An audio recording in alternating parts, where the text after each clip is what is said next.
the idea of the show, very briefly, begins more or less with a work by Peter Eisenman, who is an important American architect whose works are significantly collected by the CCA. We wanted to start with something that came to visit and now lives here in Montreal, so it belongs to you in a certain way.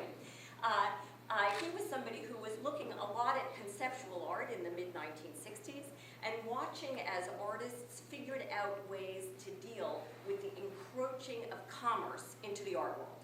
And he did a work, you'll see it over there, it's under the number 1, in which he decided, okay, I'm not going to build a building. In other words, I'm not going to do something that is consumable and to which you can attach money.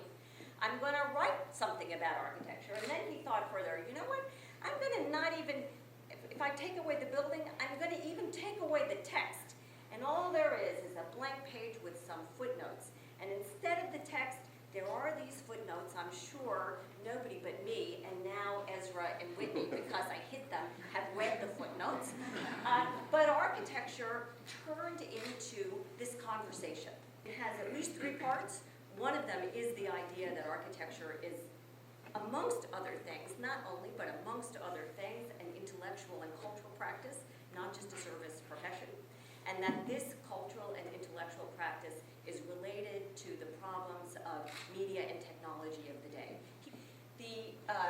For a variety of reasons, certain objects we wanted to treat the way Eisenman treated the footnote. So we have footnote references, and they refer to objects that are in the vitrine. So here you have the missing text, and the actual objects are out there. If you try to count up the number of different mediums, slide projectors, storyboards, Scribble, iPhone applications, Illustrator, files, and so forth, your head will a little bit begin to spin at the plethora of the kinds of